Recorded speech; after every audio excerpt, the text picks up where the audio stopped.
Good afternoon, this is Dr. Fersada Sajiran.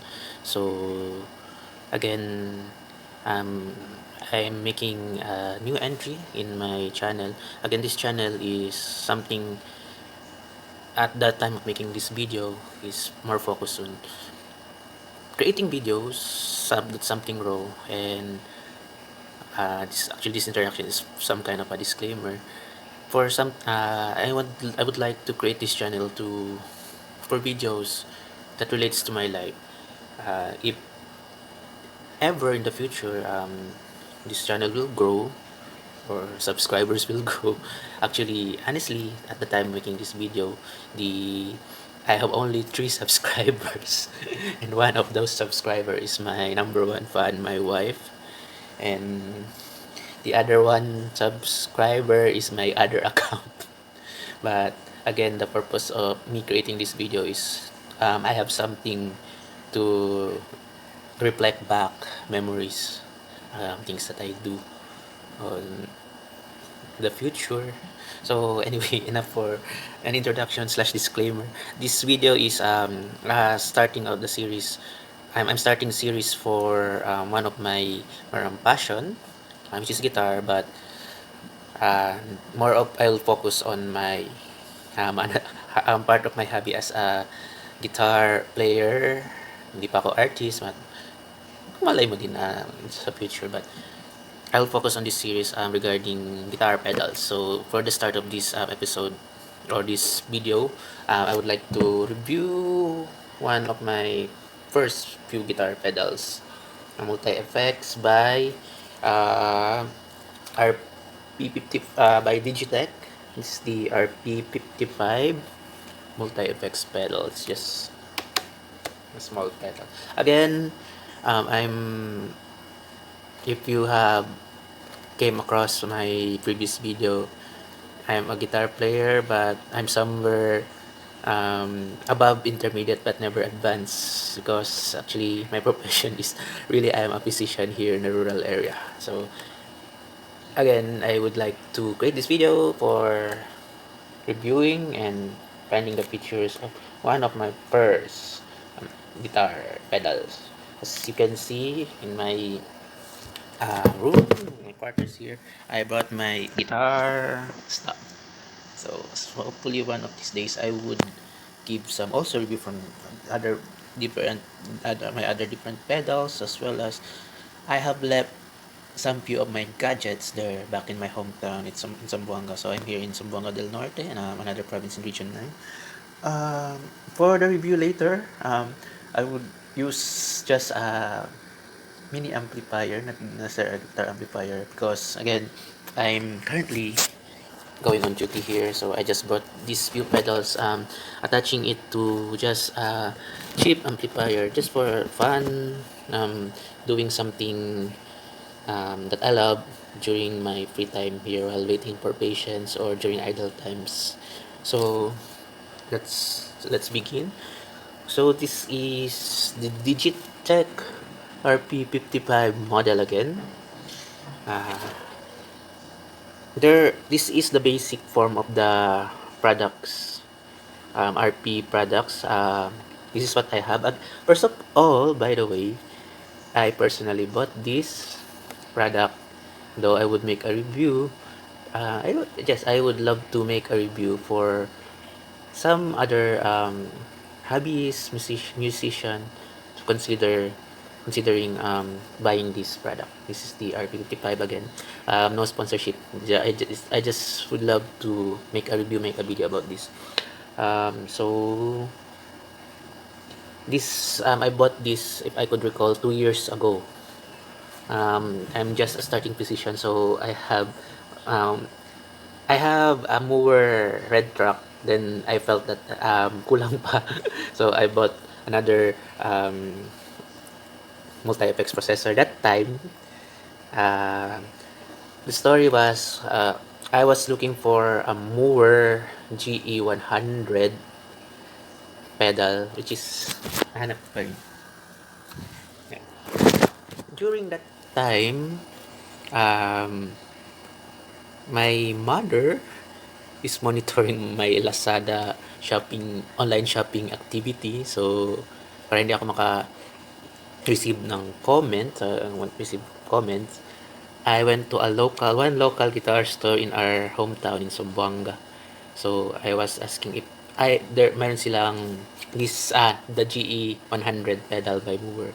Unfortunately, wala. And the guitar sales in charge in the guitar store introduced me to this pedal. So, hence, due to impulse buying, I bought this for around 3,500 pesos. Yes, that time. If you would search this in Lazada, because I was considered to buy another one of this after, because eventually I came to love this product, but still I still tried to bought the Moore GE100 pedal. So the price 3.5 sa Lazada, nasa 3.5 din. This is the basic of the RP series of Digitech. So yung next niya is, if I recall kasi ito personal din to siya, yung the RP70, which is some kind of this design, but imagine there is an expression pedal beside it. Then the next is the RP150. If I'm not mistaken, the 55 and the numbers correspond to the number of effects cabinets that is present within the unit. So, covering niya, plastic. Ito lang yung metal part niya. So, since part siya ng pedal board, so nagdikit na ako ng velcro to attach it sa pedal board. Then, so it's for the input. Then the output section and the control pedal.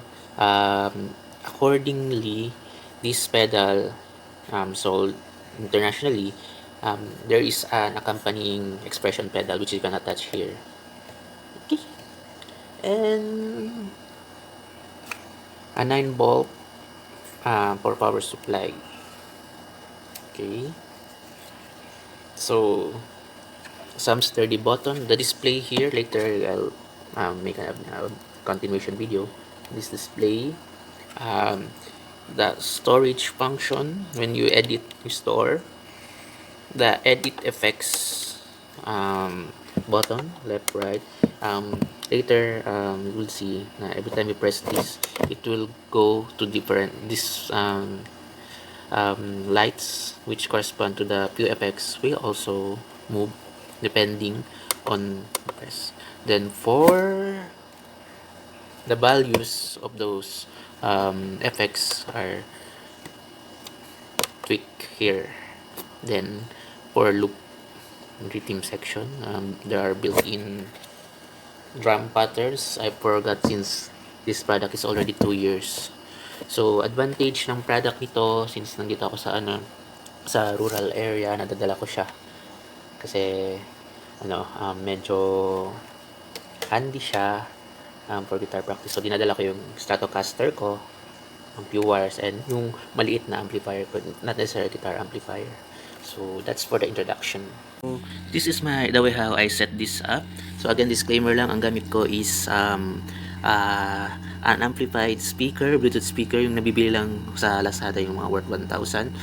Syempre, again, I'm working here in the rural area, so I'm technically, since nakikiboard lang ako dito sa quarters ko, sa doctor's room, so I'm afraid to bring my amplifier from my hometown here every time I go on duty. So ito lang dinala ko.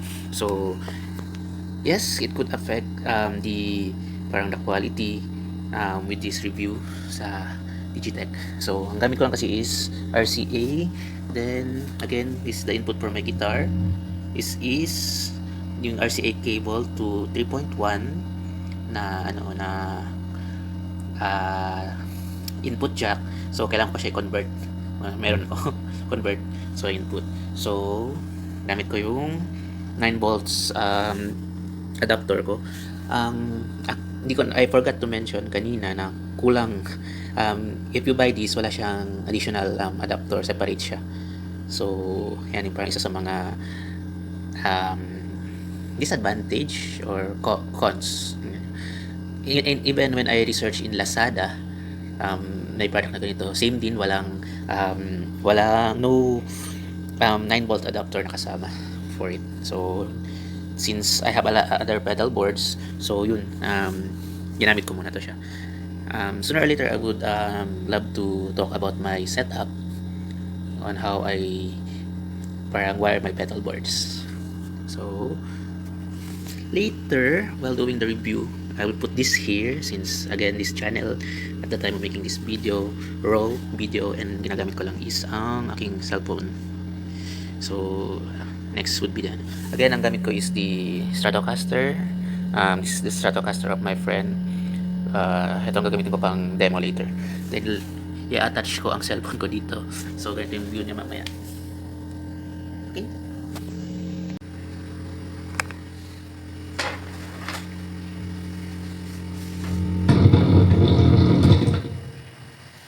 So again, this is the review for RP55 processor. So there are two pedals to change from preset. So ganito yan siya. First of all, if you press these two pedals once and simultaneously, it will bypass the pedal. So it would have a clean tone. Again, hindi rin ako disclaimer. I'm not a great guitar player, but soon, hopefully. I'm looking, where did I put my pick?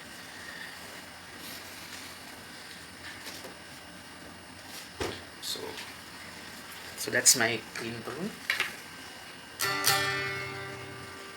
Then one pressing, go to one. Next is if you press these two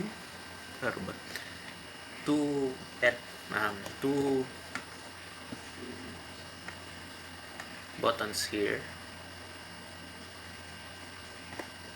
long enough,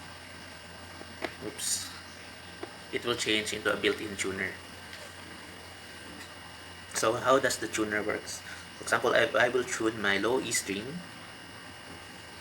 The lights here will become the measurement if the strings are tuned. So dapat yung light niya would be in the middle, which is napag-isipan din talaga. Tune. Okay.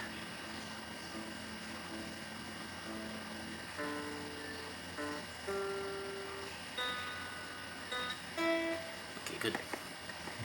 So how many presets are here? Yeah, I remember. There are 40 programmable presets, and the next from 41 to 80 is the presets that you cannot tweak. So user so one. So in my personal tweaking, what I did was personally I'm mimicking how I play. What effects do I usually use when I play, and I'm mimicking pedal boards where you try to at times close the pedal board, no signal. You would go to the pedals, then to the amps. So usually ang number one setting ko is tini-turn off yung signal. So kaya pansin mo is nasa number 2. Diyan. 2. Okay, usually the clean, then the distorted, then another. So parang yun yung way ko to compartmentalize my effects. Depende sa song that I want. Kunwari nag-play ako, then next with reverb, close na naman, with gain, wala na naman, clean, wala. So technically ganun yung niya. So I will move to higher kasi hindi ko pa ito natitweak yung mga ditong number.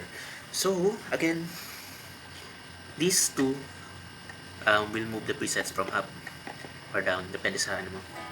So as you can see, yan. Then for the effects, the first is the signal level. So signal level yung first preset, or the preset level.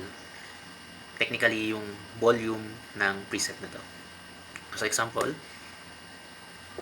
naka number 5 yung volume knob ng Stratocaster ko. So wala talaga. And the fullest part, 50 muna tayo. Start sa 50 volume. Okay, there you go.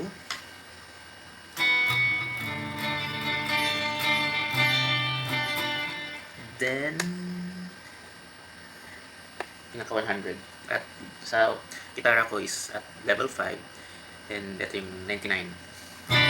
So you can see the difference. 99. Oops, sorry.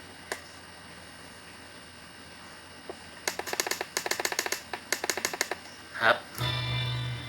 So usually sa 30 lang. In short, parang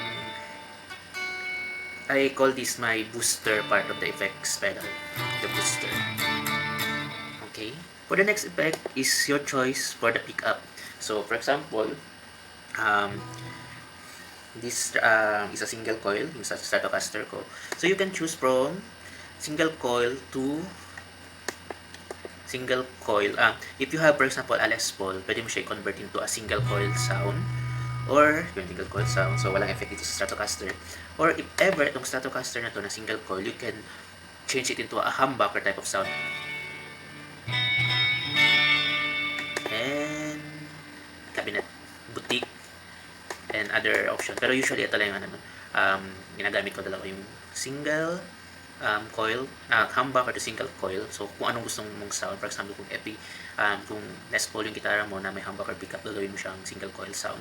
Or kapag tulad nito, single coil, gusto mong tumunog na as if humbucker siya. Yun. So yan natin. Next is the compressor. So the compressor is from the increments of hindi siya yung katulad ng the typical compressor na na you tweak the attack, the level, and the sustain. So more of, imagine nyo na once you press it, unti-unti niyang tinataas yung attack and sustain and the level. So this is the initial part ng compressor. So pansin niyo yung difference niya sa kapit.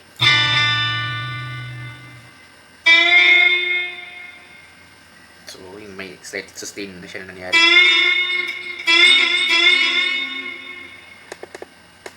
So at level 10, pansin niyo na may immediate attack siya and higher sustain.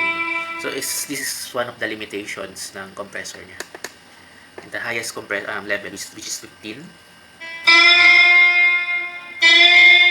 So pansin niyo yung sustain niya. So at this point we maintain it sa 5 muna.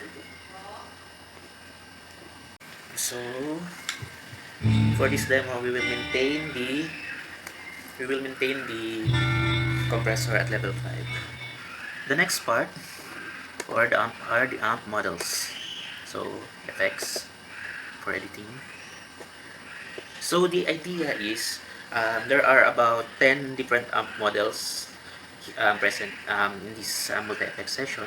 The idea is, for example, the first amp model is the boutique or the boutique amp model.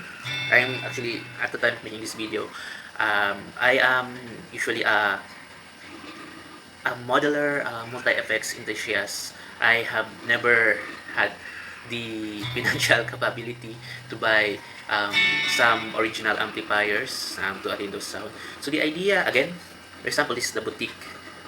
The higher the number you would do, press the value, the higher the gain for that particular amp. So for example, in this boutique model of the amp, this is the lowest gain.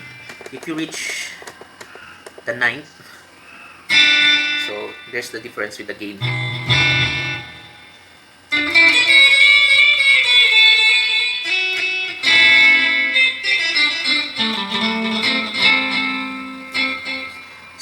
for example, the rectifier amp. This is the lowest gain. So R9, the highest gain of this amp model.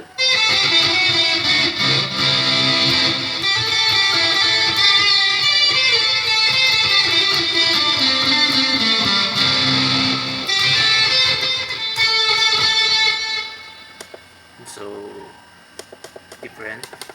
Oh, sorry, rectifier. I am not particular. This is, I think, the tube amp model. So same, the lowest gain until the highest gain for this particular amp.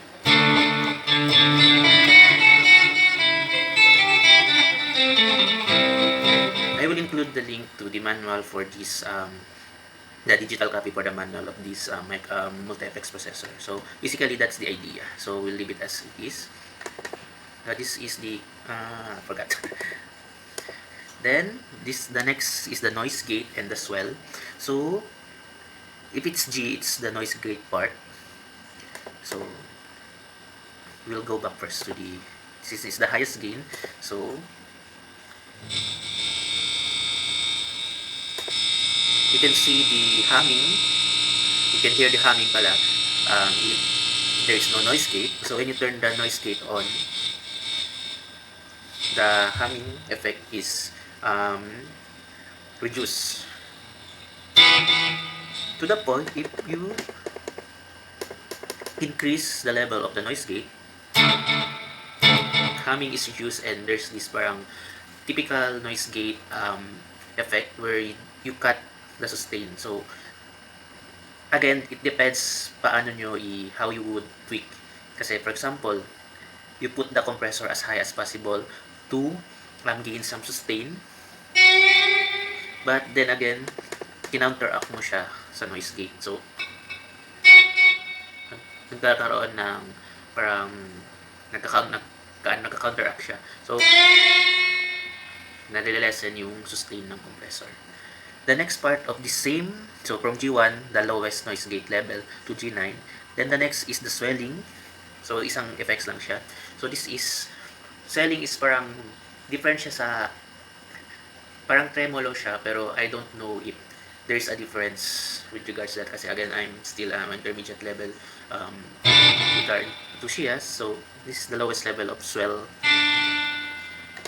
Compare natin sa highest level niya, which is, so see the difference.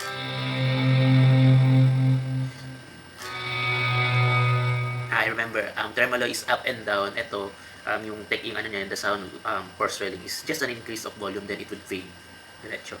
So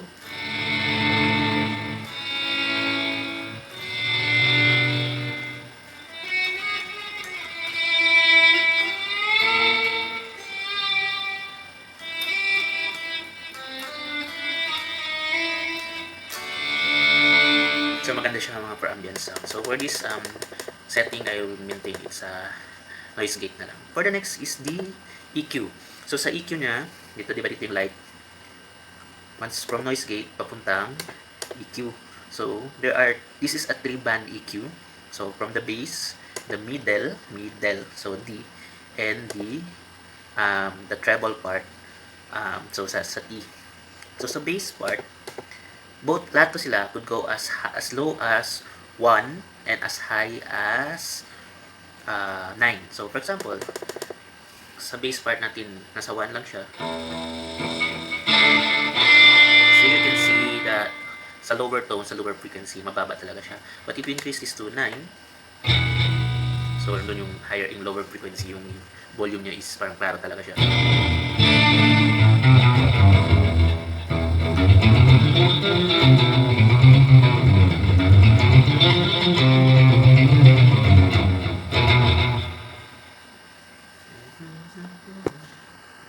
So again, yun. So maintain natin sa 5. Sa same 4 goes sa middle natin. So wala, hindi mo marinig yung that middle frequency part. Diba? Sa high. So yun yung middle frequency part niya. So and the treble. So imagine mo puro bass. So depende sa pag-tweak nyo kung familiar kayo sa sa EQ pedals. So, di ba sa treble part, sa high frequency. Yes, start natin sa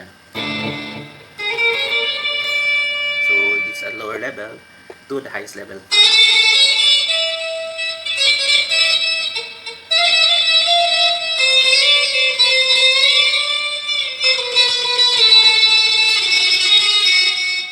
So i-maintain lang natin. So for the next part is the chorus and modulation here. So depende, again I would upload together with the video yung tawag dito, yung manual nito. Technically sa chorus muna siya. Again, parang same sa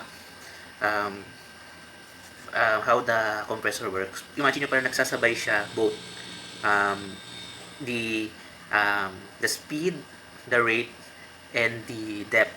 So parang as you go high, both all the parang tweaking. So syempre kasi parang to siya, entry level multiprocessing effect to siya. So all the tweaking will go high also. So this is the chorus at level 1. At level 4.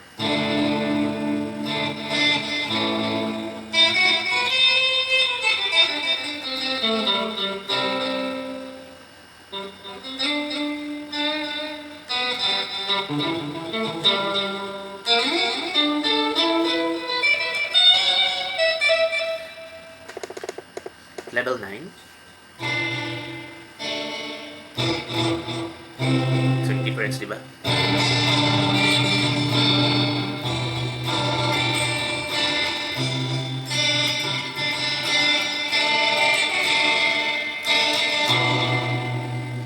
Next is the fuzz. So again, from the lowest level to the highest one. Flanger pala. Sorry. It's not the fuzz, the flanger.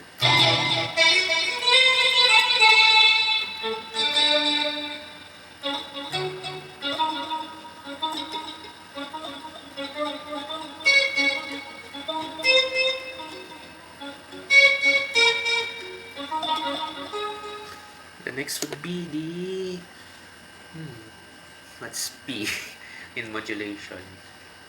I cannot remember. Please refer na lang to pero ito yung sound niya. I think it's not the ring modulation. It's not also the ping pong. The phaser. Sorry. The phaser. So, the chorus, the flanger, then the phaser. Next is the tremolo. So, different to siya again sa swelling kanina. The swelling kasi is increasing levels of volume, while the tremolo is more of the in and out or the volume in, volume out part. So,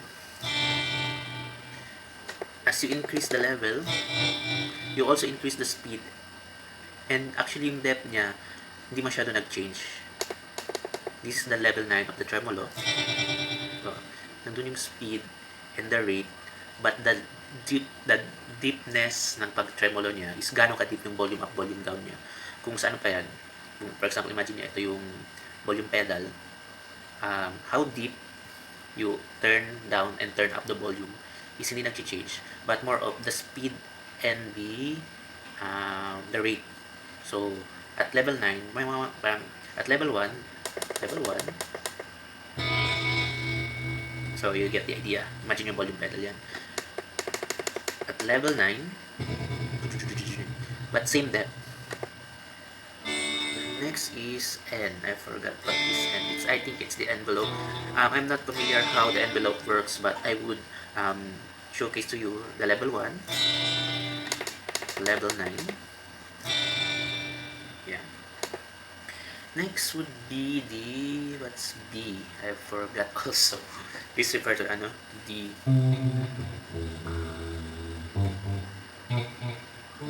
Butik pa rin ata. Please refer to the manual na lang. Basta this part here is the modulation. Next is the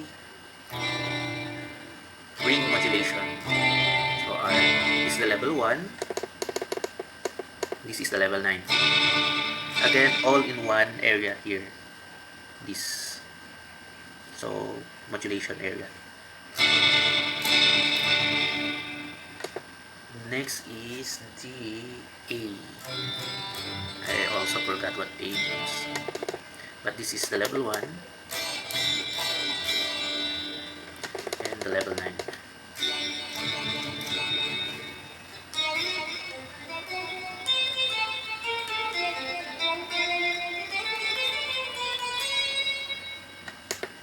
Next is the I think this is the envelope. So what's just repair. Basta more of this part here is the I think this is the envelope. Sorry. My mistake. Basta this part here is the modulation part. Next would be the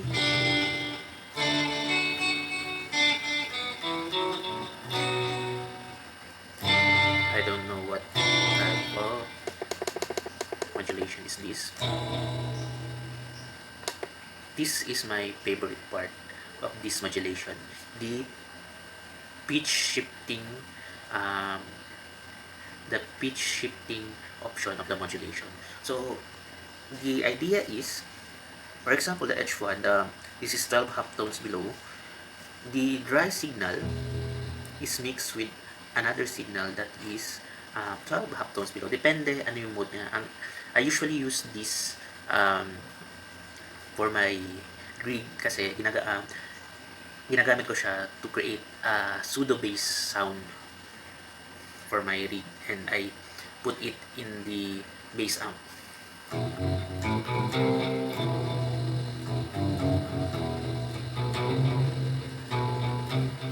Okay, so different ano niya, minor second, minor third, the fifth is the fourth ata. So again, it's form of harmonization, dry signal plus the pitch shifted signal.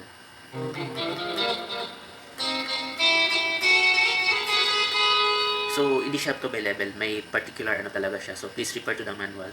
There is a particular set which is the 12 semitone lower, and I remember correctly, this is the 12 semitone higher. So this is how it sounds. The dry signal plus a 1 octave 12 semitone is equals to 1 octave higher. So it's for harmonization. This is the ano. This is the fifth. So again, please refer to the manual.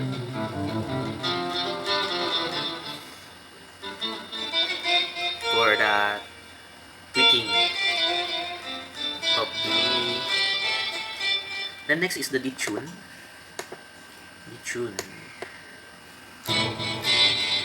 So ang difference ng detune sa pitch shifting is you have the tendency to go up and down the tune, na nawawala siya sa tune, pero it is still mixed with the dry signal.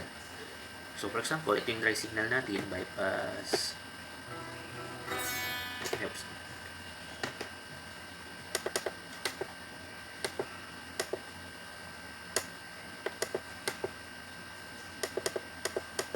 Dry signal, saan ako?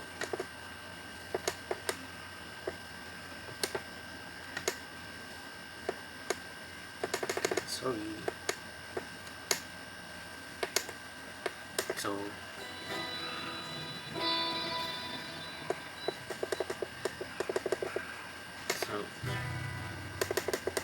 example lang ito ang dry signal natin. So when you put the detune, so nandun pa rin yung high ang dry signal niya, but there is parang detune sound that's going up in and out of tune. Kaya na detune yung ano niya, yung meaning niya. So I'll leave it in here sa H8.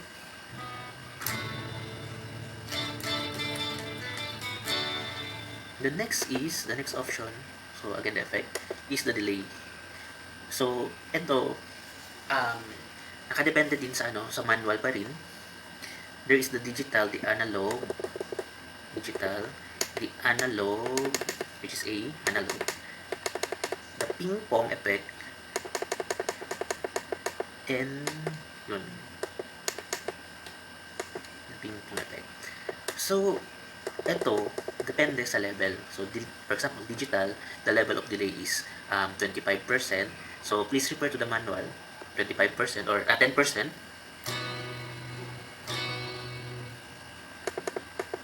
Compared to this, so 9% delay. So, more of sa percentage ng volume and level ng delay niya. So, this is the digital one. So, if you move forward, the analog one, so hindi klaro, hindi mo makita. Taas natin to the highest level ng analog type delay.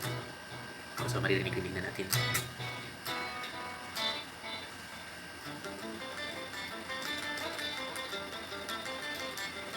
So, more of the level is the volume ng maririnig natin delay.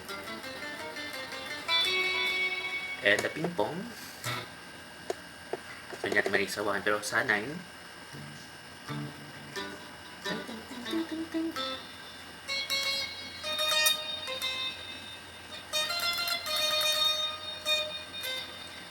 so when you press, under delay pa rin siya is the time of the delay. So, balik tayo muna doon. Lagay ko sa digital. So, para marinig natin. So, di ba yun? So, then, you press effects, the time of the delay. So, shorter time, you can barely hear the delay. Slightly longer time, microseconds ata ito yung ano niya. And 16 seconds, 1 second, to the point, 100, sorry, milliseconds. So, to the point, aabot siya ng 1 second. Or, even the 2-second delay.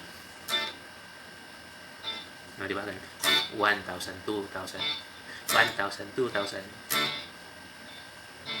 Di ba? Wala, tagal. So, let's make it sa 30s lang. Then, the reverb.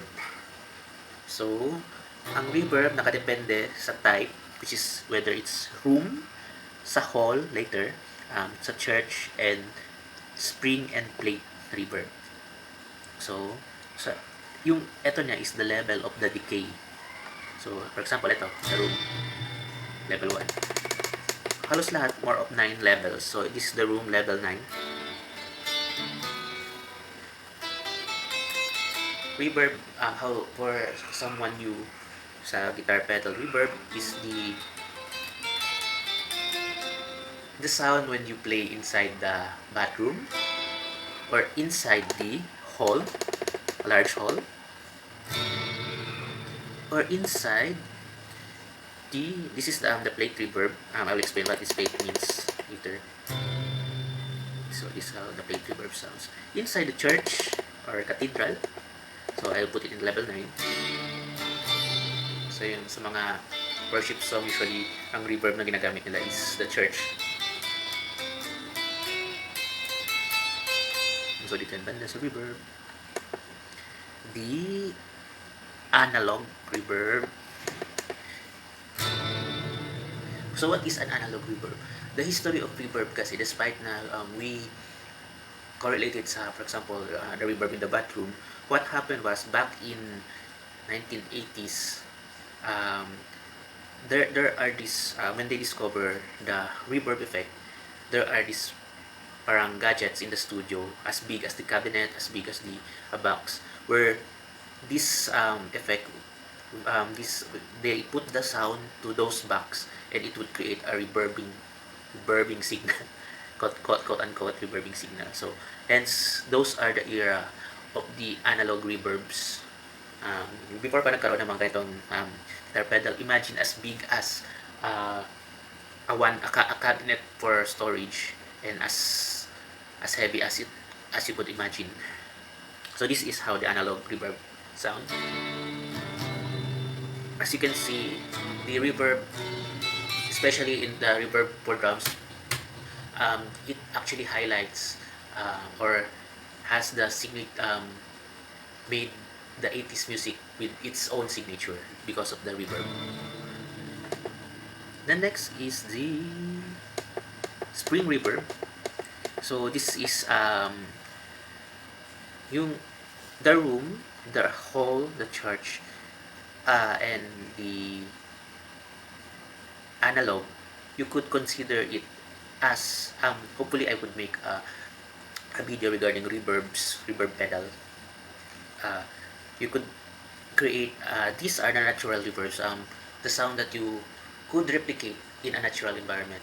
So for example, if you don't have a reverb pedal and you want to make the sound of the reverb in the bathroom, if you don't have a reverb pedal during recording, you could go hypothetically into the bathroom to achieve that sound. You would put your amplifier there and record it, and it will achieve the reverb. Same as if you would try to replicate, hypothetically do the sound of the reverb in the hall or in the church if you don't have a reverb pedal. So that's all. But the spring reverb, is something that is unnatural, because the idea is when you say reverb, kasi there is a slight reverb technically is a super fast echo or delay.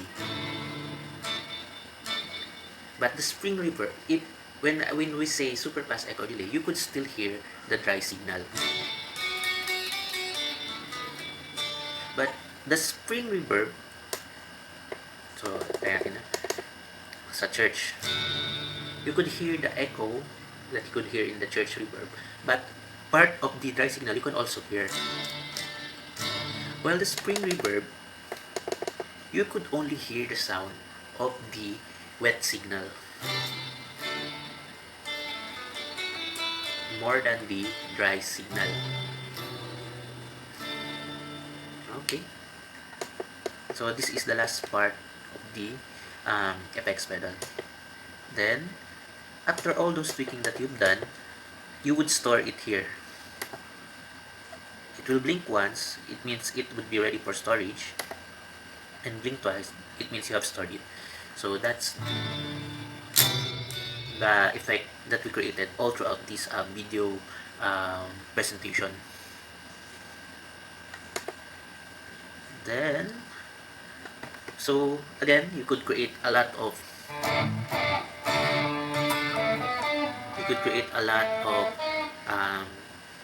presets from 1 to 40.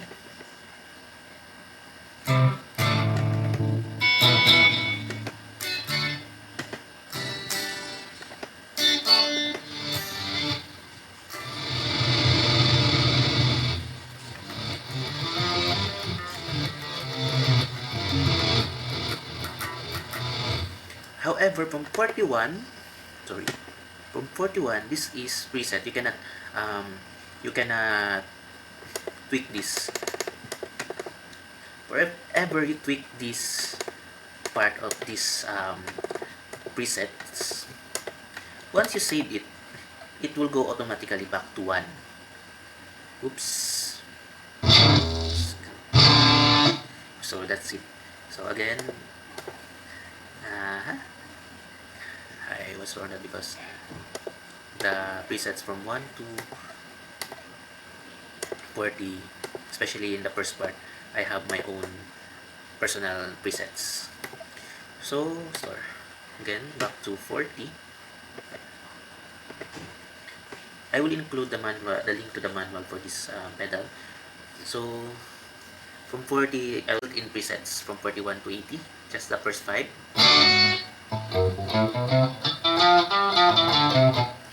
Here's the 42.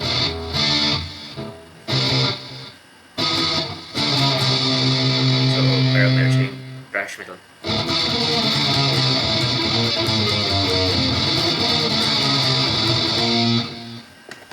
So 3, yung pagka-phaser niya.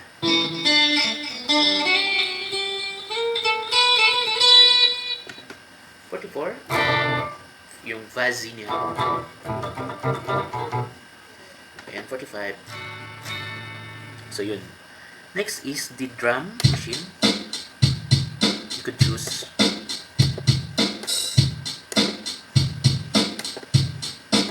sa pattern.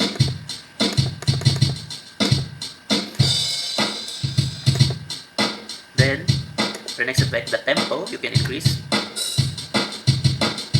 or you can decrease. Tempo, tempo, tempo. Again, the pattern, the tempo, and the level, so volume. Lowest volume and the highest volume. So that's basically simple. If you hear some parang guitar lessons from famous musicians regarding multi-effects pedal, if you have this and all you can only afford for this, the possibility that is still endless. I mean, it's still wide. Of course, if you buy higher generations of this pedal, it's wider, but all these effects, you could have a lot of uh, the boundaries is endless almost for music creation. So hopefully this is the end of this guitar pedal review. Hope I have um, provided enough information on tweaking this multi-effects pedal. It's so simple as long as you know how does it works, how to tweak it. The the options and the creativity that it could offer is really great.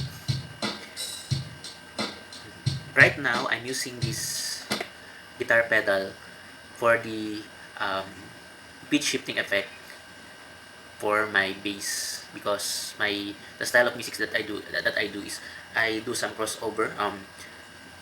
A part of the signal, the lower end, to have, because I'm a one man band person, because I have no friends that share my passion for music that are accessible.